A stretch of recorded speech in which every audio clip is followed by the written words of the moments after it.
नमस्कार साथियों, गौरव ज्ञान धारा में आपका स्वागत है। कल की बहुत सारी अच्छी प्रतिक्रियाओं के कारण आज ही मुझे अगला पार्ट डालना पड़ा। और यदि कोई नए विद्यार्थी जो देख रहे हैं ये क्लास, तो कल डाली हुई पहला पार्ट इसका आरटी का जरूर देखें। वह आपको बहुत ज्यादा मदद करने वाला है और उसके बाद में जो है ये दूसरा पार्ट आपके लिए और भी ज्यादा कारगर सिद्ध होगा, ऐसा मेरा विश्वास है। चलिए आज इसको पढ़ते हैं अपन कल वाले पार्ट से आगे। कल अपन ने 3 अध्याय पढ़ लिए थे, आज चौथे अध्याय की तरफ बढ़ते हैं। चौथा अध्याय सबसे बड़ा है और सबसे महत्वपूर्ण है, तो आज अपन चौथा अध्याय देखते हैं। देखते क्या है, हाथों हाथ याद करते हैं।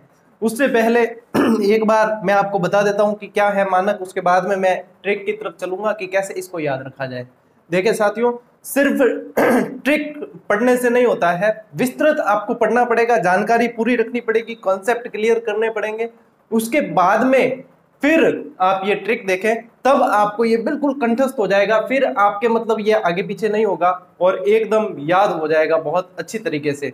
तो कंसेप्ट जरूर पढ़ें, डिटेल जरूर पढ़ें, क्यों डिटेल पढ़ने के बाद में ये देखोगे तो ये कारगर आपके लिए सिद्ध होगा।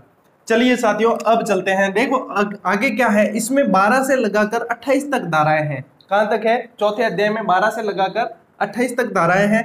सबसे पहली जो 12वीं धारा है, उसके अंदर यह कहा गया है कि निजी विद्यालय जो है, प्राइवेट स्कूल्स जो है, वे 25% अपनी जितनी सीटें हैं उसमें से 25% विद्यार्थी ऐसे लेगी जो असुविधाजनक स्थिति में है। और दुर्बल, जो शब्दावली के अंदर इसमें दुर्बल और असुविधाजनक के लिए जो परिभाषा दे रखी है, वे वाले विद्यार्थी 25% जो है ये प्रथम कक्षा के अंदर इन्हें एडमिशन देगी। 8 साल के लिए इनकी पूरी निःशुल्क शिक्षा चलेगी। ये 12वीं धारा कहती है। 13वीं धारा यह कहती है कि अनुवीक्षण नहीं। अनुवीक्षण शब्दावली के अंदर देखा गया है एक तरह की प्रवेश परीक्षा होती है। अनुवीक्षण किसे कहा जाता है? एडमिशन के लिए आप देखेंगे कई प्राइवेट स्कूल जो है एडमिशन के लिए अलग अलग परीक्षाएं करवाती है। माता पिता की भी परीक्षा ले ली जाती है, बच्चों की ले ली जाती है। तो ये अनुवीक्षण इनके मामले में नहीं लिया जाएगा। क्या होता है कि कई बार अनुवीक्षण के कारण जो है उनको छटनी कर देते हैं और जो जिन्हें फायदा मिलना चाहिए उन्हें बाहर कर दिया जाता है। तो ये चीज यहाँ से हटा दी गई है। किसके द्वारा? इसके द्वारा। किसी तरह का शुल्क नहीं लिया जाएगा, एडमिशन फीस, कैपिटेशन फीस, कोई तरह की फीस नहीं ली जाएगी। यदि ऐसा ये धारा में लिखा हुआ है, लेकिन फिर भी यदि स्कूल लेती है तो पहली बार पता चलने पर 25,000 का जुर्माना है। मैंने 25 के लिख रखा है, यूट्यूब का जमाना है, के में सब समझते होंगे। 25,000 का जुर्माना है, दूसरी बार में 50,000 का जुर्माना है, और नहीं माने तो तीसरी बार में मान्यता रद्द कर दी जाएगी। 14वीं धारा ये कहती है कि आवश्यक प्रमाण पत्र जैसे कि जाति, मूल, ये सारे जो प्रमाण पत्र है इनके लिए बाध्य नहीं किया जाएगा, इनसे मुक्ति दे दी है। बिल्कुल इसके लिए कोई मतलब अनिवार्य शर्त के रूप में इसे नहीं लिया जाएगा। 15वीं धारा यह कहती है कि वर्ष पर्यंत प्रवेश होंगे। वैसे तो 30 सितंबर डेट होती है, डेट तो 30 सितंबर होती है इसकी प्रवेश की, लेकिन जो आरटीई के तहत वर्ष भर प्रवेश लिए जा सकते हैं। 16वीं धारा ये कहती है, आपको पता है 8वीं तक बच्चे फेल नहीं होते हैं, तो 16वीं धारा ये कहती है न तो आप उन्हें फेल कर सकते हैं और न ही आप उन्हें स्कूल से निकाल सकते हैं। हाँ, विद्यार्थी खुद टीसी लेकर जाना चाहे तो आप रोक नहीं सकते। तो न तो उन्हें फेल कर सकते हैं, ना निकाल सकते हैं। लेकिन 2019 में इस धारा में संशोधन किया गया है और नो डिस्टेंस नीति के तहत राज्य सरकार के ऊपर छोड़ दिया गया है कि वे 8वीं तक के बच्चों को फेल भी कर सकती है, लेकिन ये राज्य सरकार के ऊपर है। 17वीं धारा ये कहती है साथियों कि शारीरिक और मानसिक दंड नहीं दिया जा सकता विद्यार्थियों को। न तो आप मानसिक रूप से उसे किसी तरह से परेशान कर सकते हैं, न आप शारीरिक यानी डंडा अंडा नहीं मार सकते, शारीरिक रूप से भी उसकी पिटाई नहीं कर सकते। आप पढ़ाइए, अच्छे से समझाइए उसे, लेकिन उसे दंडित करने का अधिकार आपको नहीं है। 18वीं धारा यह कहती है कि मान्यता जरूरी है। किसकी? स्कूल की मान्यता जरूरी है। कोई भी विद्यालय बिना मान्यता प्राप्त किए विद्यालय का संचालन नहीं कर सकता। यदि ऐसा पाया जाता है कि वह बिना मान्यता के विद्यालय का संचालन कर रहा है तो यहाँ पर 100 के यानी कि 1 लाख रुपए का जुर्माना है, और यदि इसका पालन नहीं किया जा सकता है तो प्रतिदिन 10,000 रुपए का जुर्माना भी लगाने का प्रावधान है। 19वीं धारा यह कहती है कि विद्यालय के मानक जो है, यानी कि जो मानक तय किए होते हैं कि विद्यालय ऐसा होना चाहिए, 4 दीवारी होनी चाहिए, ये सुविधाएं होनी चाहिए, वे सारे मानक जो है वह 3 वर्ष में पूरे कर लिए जाए। कितने? 3 वर्ष में। मानक के संबंधित 2 धाराएं आएगी, एक तो 19वीं, एक 25वीं, तो 3 वर्ष में पूरी कर ली जाए। 20वीं ये कहती है कि केंद्र सरकार जो है, आपको पता है शिक्षा संवर्ती सूची का विषय है, तो केंद्र सरकार जो है नए मानक बना भी सकती है, पुराने मानकों का लोप भी कर सकती है। 21वां ये कहता है कि एसएमसी का गठन किया जाए, स्कूल मैनेजमेंट कमेटी का गठन किया जाए और वह पूरी तरह से देख रेख करेगी कि कैसी इनकी गतिविधियां चल रही है। 22वें विद्यालय योजना एसएमसी द्वारा बनाई जाएगी, यह 3 वर्ष के लिए बनाई जाती है और इसमें भी आप देख लेना डिटेल थोड़ी सी। और 23 और 24 शिक्षक की योग्यता, वेतन, इसका सेवा उल्लेख और दायित्व से संबंधित है। 24वां दायित्व से संबंधित है, 23वां इनसे संबंधित है। अब ये चीजें तो हो गई साथियों कि एक बार अपन ने देख लिया कि ये है। अब इसे याद कैसे किया जाए, ये आपने पढ़ा भी होगा, इसके अलावा भी डिटेल आसपास है, आपके पास में किताबें सब है, तो आप इसे चेक कर लेना और पढ़ लेना अच्छे तरीके से। अब मैं आपको याद करने का तरीका बता रहा हूं कि इसे याद कैसा किया जाए। बहुत अच्छा लगता है जब आप सभी की प्रतिक्रियाएं सकारात्मक आती है और आपको याद हो रहे हैं। आने वाले समय में मैं आपको विश्वास दिलाना चाहूंगा कि आने वाले समय में ऐसा कोई भी चीज लगे जीके और साइकोलॉजी के अंदर कि ये याद नहीं हो रही है, तो आपकी मदद के लिए और आपको याद करवाने के लिए मैं तत्पर रहूंगा। और याद करवाने की गारंटी तो नहीं कह सकता, लेकिन विश्वास दिला सकता हूं कि कोशिश करूंगा कि आपको याद हो जाए। अब आरटी देख लो आप कितना कठिन है, आप अभी तक रट्टा मार रहे थे, अब इससे मुक्ति दिलाने की तरफ अपन चलते हैं, ठीक है ना। बोझ मुक्त शिक्षा आपके लिए भी होनी चाहिए, बच्चों के लिए बोझ मुक्त यशपाल समिति कहती है, तो अपने भी बोझ मुक्त होनी चाहिए प्रतियोगियों के लिए। चलिए 12 नंबर साथियों ये कहता है कि निजी विद्यालय में 25% जो है दिए जाए। अब कैसे याद रखना है, 12 दूनी 24 न मान के अपन मान लेते हैं 12 दूनी 25, ठीक है। 25 जब आपके दिमाग में आ जाएगा तब आपको सीधा ही ध्यान आ जाएगा कि असुविधाजनक बालकों का और दुर्बल बालकों के प्रवेश का प्रावधान का है। 12 दूनी 24 नहीं और अपन मानते हैं 25, तो यह असुविधाजनक यहाँ पे आपको याद हो जाएगा, ठीक है। अब 13 नंबर, जब 13 नंबर ये लिखते हैं अपन, तो अपन 13 लिखते हैं तो इस 13 से ही अपन अ बना सकते हैं और अ बनाते ही अपने पेन रुकती नहीं है, फिर तो अनुवीक्षण लिखना आ जाता है अपन को, है ना। तो ये 13 है जैसे, तो इसको सीधा ये अनुवीक्षण, यानी कि अनुवीक्षण से मुक्ति, अनुवीक्षण नहीं, किसी तरह का प्रवेश नहीं, फिर प्रवेश नहीं तो शुल्क नहीं, फिर जुर्माना वगैरह आपको आगे से याद आ जाएगा। यानी कि 13 नंबर, 13 से अपन को ये देख लो ये मैच हो रहा है ना। 13 से अनुवीक्षण नहीं, शुल्क नहीं, ये चीज। 14 नंबर को यदि साथियों इंग्लिश में बोला जाए तो अपन क्या बोलेंगे, 14, क्या बोलते हैं 14। इंग्लिश में बोला जाए यदि 14 नंबर को तो अपन बोलते हैं 14। और ये 14 की जगह आप याद रखें कि फोर्स नहीं किया जा सकता, किसके लिए, प्रमाण पत्रों के लिए फोर्स नहीं किया जा सकता, मुक्ति है प्रमाण पत्रों के लिए कि आपको प्रमाण पत्र लाने ही होंगे, नहीं तो आपका एडमिशन नहीं होगा, ऐसी बातें विद्यालय नहीं कर सकती। यानी कि 14 से याद रखना है कि फोर्स नहीं किया जा सकता, किससे, प्रमाण पत्रों के लिए फोर्स नहीं किया जा सकता। 15वीं धारा साथियों ये कहती है कि 15 दूनी 30 सितंबर तक तो अपने है एडमिशन का प्रावधान, लेकिन 15वीं धारा ये कहती है कि आप वर्ष पर्यंत एडमिशन ले सकते हैं। 15 दूनी 30 सितंबर तक है, लेकिन वर्ष पर्यंत ले सकते हैं। 16 के अंदर क्या होता है, 16 देखो जहां भी आता है ना, 16 जैसे आप गुप्त काल पढ़ते हैं तो 16 वर्ष की मन्नासन राजकुमारी गुफाओं के अंदर पढ़ते हैं, 16 वर्ष की वाली उम्र को सलाम, ए प्यार तेरी पहली नजर को सलाम। ऐसा गीत काफी सबने सुन रखा है ना, बहुत ही मतलब चर्चित गीत है, पुरानी पिक्चरों का गीत है, 16 वर्ष की वाली उम्र को सलाम। यानी कि 16 वर्ष के अंदर किया हुआ आपका जो प्यार है उसमें आप असफल हो सकते हैं। पहला प्यार तो सभी को, किस्मत वालों को मिलता है, सभी को मिलता नहीं वैसे। तो 16 वर्ष की जो बाली उम्र में किया हुआ प्यार है उसके अंदर आप असफल हो सकते हैं, लेकिन 16वीं धारा यह कहती है कि बच्चे को असफल नहीं किया जा सकता। उसमें असफल हो सकते हैं लेकिन बच्चे को असफल यानी फेल नहीं किया जा सकता। आप 16 वर्ष में यदि प्रेम करते हैं उसमें फेल हो सकते हैं, लेकिन बच्चे को यहाँ पर फेल नहीं किया जा सकता, न यहाँ पे किसी के स्कूल से बाहर निकाला जा सकता है। तो 16 से याद रखना, 16 वर्ष की वाली उम्र में फेल हो सकते हो, लेकिन यहाँ पर आप बाहर नहीं निकाल सकते, न फेल हो सकते। 17 ये कहता है कि बच्चे को किसी तरह का खतरा नहीं होना चाहिए। अपने, मैं तो जब छोटा था, आपका पता नहीं, लेकिन जब तो ऐसे बहुत करते थे, 3 तिगाड़ा काम बिगाड़ा, 17 खतरा, ऐसे जो संख्या है वो चुनते नहीं थे। तो ये सारी चीजें सभी बच्चों के साथ में मेरे को लगता है, मेरे एज ग्रुप के जो हैं, लगभग आप सभी प्रतियोगी भी मेरे एज ग्रुप के, मेरे से बड़े भी हैं काफी।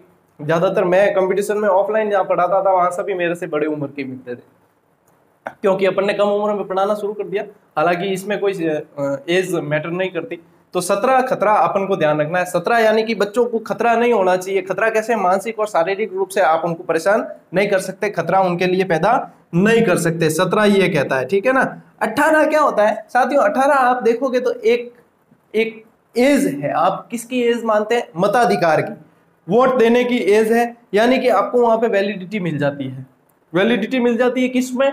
18 वर्ष की उम्र में आपको वैलिडिटी मिल जाती है। वैलिडिटी का मतलब क्या है? मान्यता। मान्यता मिल जाती है कि आप मताधिकार का प्रयोग कर सकते हो, वोट दे सकते हो। तो ये भी यही कहता है कि मान्यता जरूरी है। कब? 18 के अंदर मान्यता जरूरी है विद्यालय को। यदि मान्यता नहीं होगी तो 100 के यानी कि 1 लाख रुपए का जुर्माना है, नहीं तो फिर प्रतिदिन 10,000। समझ में आ रहा है ना? समझ में आना चाहिए कुल मिलाकर। जब मैं देखो सीधी सी बात है, मैं तो जो होती है वो चीज कह देता हूँ। ये एक क्लास अपलोड करनी होती है तो मेरे कम से कम 3 से 3.5 घंटे जाते हैं।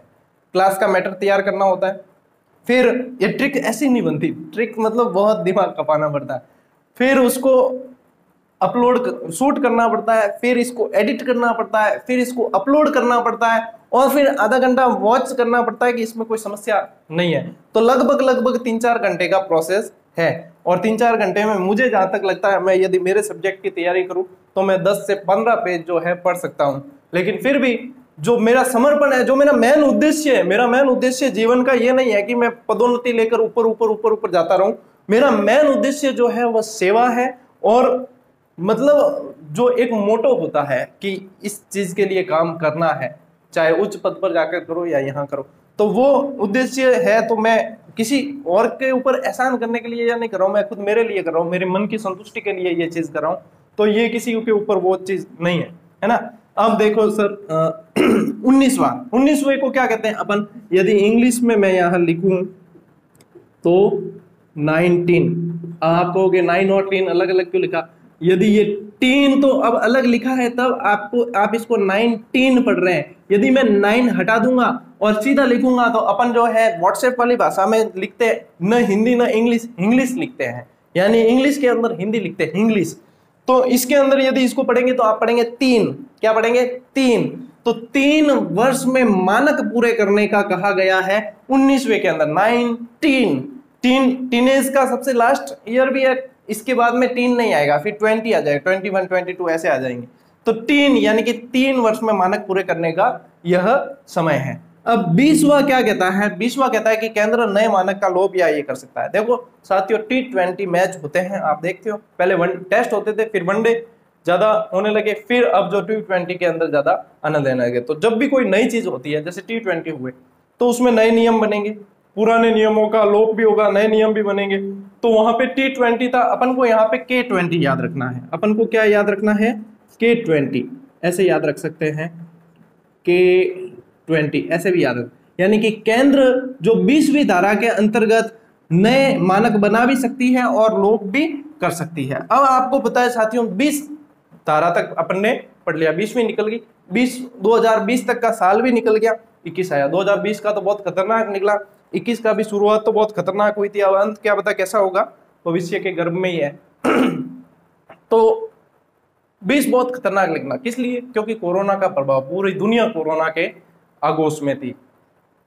कोरोना का प्रभाव था। जैसे अब क्या होता है, कोरोना प्रभाव निकल गया, उसके बाद में क्या होता है, सरकार बहुत सारी समितियां बनाती, कमेटी बनाती है, किसको कैसे किया जाए, स्कूल कैसे चालू की जाए, ये कमेटी, प्रतियोगी परीक्षाएं कैसे करवाई जाए, ये कमेटी, कोरोना को काबू में कैसे किया जाए, ये कमेटी, वो कमेटी, ये कमेटी। तो यानी कि 21 में आते आते तो कमेटियां बहुत सारी बन गई। तो अपन भी एक कमेटी याद कर ले कि 21 में अपने स्कूल मैनेजमेंट कमेटी है। तो कमेटियां बहुत बनी है, तो एसएमसी यानी कि स्कूल मैनेजमेंट कमेटी अपनी 21 के अंदर है। जब स्कूल मैनेजमेंट कमेटी बनाई थी तो फालतू के लिए तो बनाई नहीं, किसी न किसी काम के लिए बनाई है। तो उसका काम यह है कि वो 22वीं धारा के अंतर्गत विद्यालय योजना तैयार करे, और ये एसएमसी द्वारा बनाई जाती है, 3 वर्ष के लिए होती है। बाकी आप डिटेल इसमें देख लेना। 23 और 24 साथियों जो है वह शिक्षक से संबंधित है। इसको आपको सीधा याद करना है, 23-24 शिक्षक से संबंधित है। जब इतनी सारी याद हो जाएगी तो इसमें समस्या कहीं आएगी नहीं। शिक्षक की योग्यता, वेतन और सेवा उल्लेख जो 23 के अंदर है, और दायित्व शिक्षक यानी कि 45 घंटे सप्ताह के इसको पढ़ाने हैं, वो संवाद करेगा माता पिता से, वह समय पर स्कूल आएगा, वह प्रशिक्षण में जाएगा, ये सारे जो दायित्व है वह आपके 24 के अंदर है। और बाकी ये सारी धाराएं चलिए मैं बताता हूं, आपको याद हो गई, आपने ये देखा है ध्यान से बिना मतलब, एक तो क्या है कि कई लोग हाथ काले कैसे हो गए, साफ तो नहीं किया, चलो कोई बात नहीं। तो एक तो क्या होता है कि सीधे वो स्किप करते हैं टक टक टक, तो उसमें तो उनके तो ये चीज फिर वो कहें कि सर ये याद नहीं। मैं कह रहा हूं कि आप जब एग्जाम पेपर देखोगे तब भी आपको ये चीजें याद आएगी कि हाँ ये चीज बताई थी, 4 ऑप्शन है और इसमें से ये ऑप्शन है। यदि उदाहरण से नियम की तरफ यानी कि उदाहरण से आप प्रश्न की तरफ चलोगे तब भी आपके वह सही होगा। अब चलिए याद हुआ है आपको, मैं बता देता हूं आपको, क्योंकि मैं रिवीजन करवा रहा हूं, देखना याद हो गया। 12वां क्या कहता है, 12 दूनी 24, 24 नहीं 25, 25% को देना है। 13वां क्या कहता है, 13वां 3 लिखते हैं तो 3 से अनुवीक्षण बनता है, तो अनुवीक्षण नहीं, शुल्क नहीं। 14वां क्या कहता है, 14 यानी कि फोर्स नहीं कर सकते, किस लिए, आवश्यक प्रमाण पत्रों के लिए फोर्स नहीं कर सकते। 15वां यह कहता है कि 15 दूनी 30 सितंबर तक एडमिशन ली जाती है, लेकिन वर्ष पर्यंत ले सकते हैं। 16 वर्ष की बारी उम्र में आप फेल हो सकते हैं, लेकिन यहां पर फेल नहीं किया जा सकता। 17 यानी कि खतरा नहीं बच्चों को। 18 यानी कि मान्यता मिल जानी चाहिए, वताधिकार की मिलती है, यहाँ पे स्कूलों को मान्यता जरूरी है। 19 10 यानी कि 3 यानी कि 3 वर्ष में मानक पूरे करने। 20 केंद्र मानक का लोप भी कर सकता है, और ठीक है। 21वां, बहुत सारी कमेटियां बन रही है, अपन ने भी एसएमसी का गठन कर दिया। एसएमसी गठन किया तो विद्यालय योजना बनाएगा 22 के अंदर, 23-24 में शिक्षक के दायित्व, बस इतना सा कार्य है, करना क्या है, हो गया याद। अब सबसे बड़ी जो धारा है और बहुत सारी चीजें उसके अंदर, 25वीं धारा, उसकी तरफ अपन चलते हैं और बाकी की 4 धाराएं वो भी देख लेते हैं। 25वीं धारा ये कहती है साथियों कि इसके अंदर मैंने आपको बताया 19 के अंदर तो ये था कि 3 वर्ष में मानक पूरे कर लिए जाए। 25वीं धारा के अंदर मानक बताए गए हैं, जैसे शिक्षक छात्र अनुपात क्या होना चाहिए, उसमें विद्यालय में भवन होना चाहिए, खाना बनाने के लिए रसोई घर होनी चाहिए, 4 दीवारी होनी चाहिए, पानी पीने के लिए पानी होना चाहिए, टॉयलेट होने चाहिए, ये सारे जो है ये सारी चीजें इस 25वीं धारा के अंदर बताई। इसके अलावा शिक्षण घंटे और कार्य दिवस भी होता है, इसमें से प्रश्न बनता है कई बार।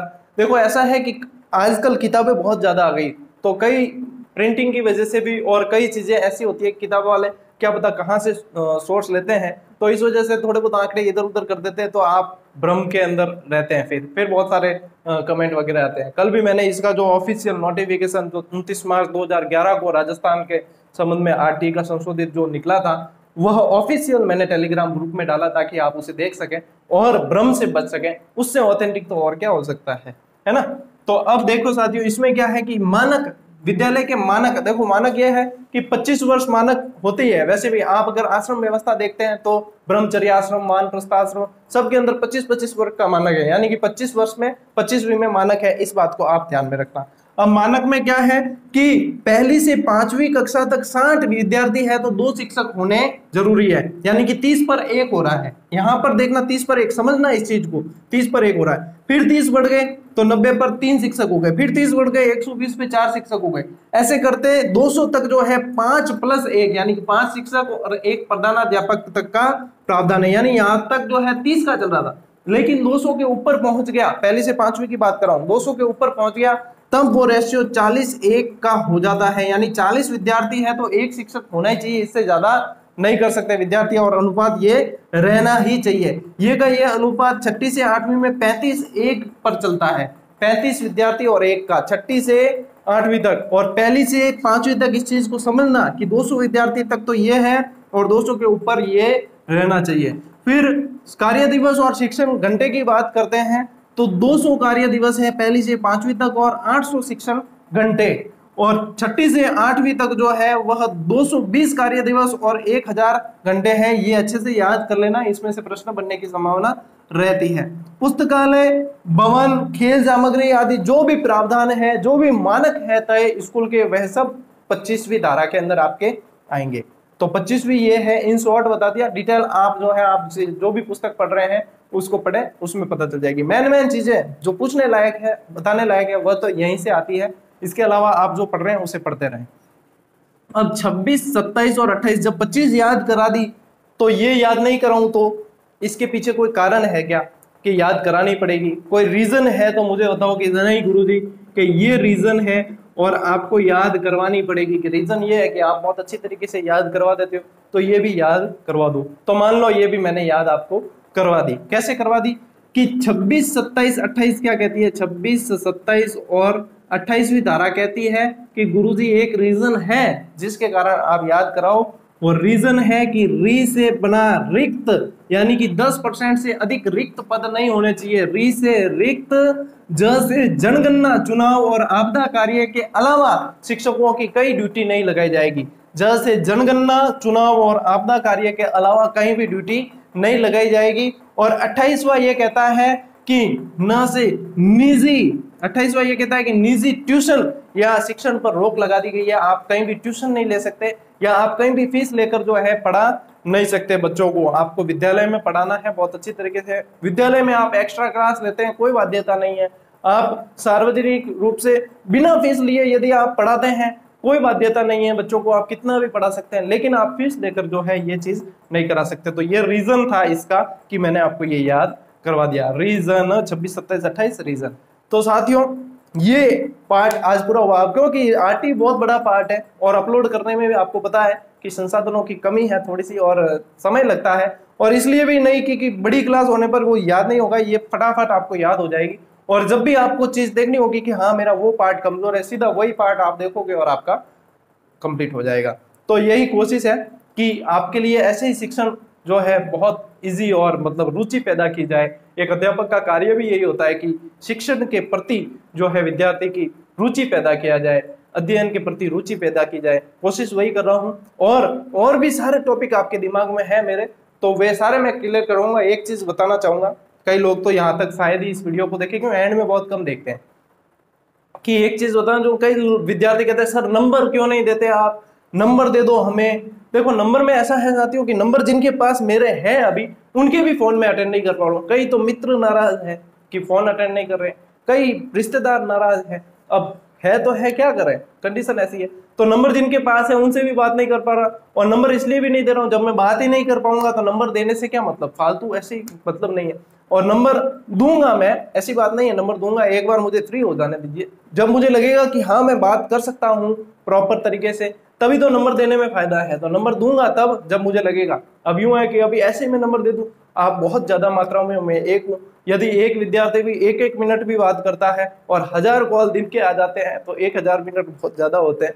तो ऐसे में मेरी जो पढ़ाई है वह भी थोड़ी सी बाधित हो जाएगी और आपकी क्लासेस भी थोड़ी सी बाधित होगी। इस वजह से नहीं दे रहा हूँ। तो इस कंडीशन को समझिए। आपको नंबर दिए बिना, बात किए बिना, आपके कमेंट सारे मैं पढ़ता हूँ, तो उसके बाद में ही आपकी सारी क्लासेस आपको बिना कहे जो है मिल रही है, सारी चीजें मिल रही है। तो और नंबर लेके क्या होगा, ज्यादातर वही चीजें हैं, सर मॉडल पेपर कौन सा लें, सार संग्रह कौन सा लें, यही है। कॉन्फिडेंस नहीं आ रहा, याद नहीं, तो इसके सबके वीडियो बना रखे हैं मैंने, तो आप देख लें। और बहुत जल्द आपको इसका अगला पार्ट भी मिलेगा, और एक बहुत शानदार एग्जाम हॉल की रणनीति में आपको बताने वाला हूँ, शायद कल ही बताऊँ, तो उसे जरूर देखना। ये एंड तक तो इस वीडियो को जिसने देखा होगा वही चीज ये सब देख पाएंगे। बाकी चलिए मिलते हैं अगली क्लास में, तब तक के लिए राम राम, जय हिंद।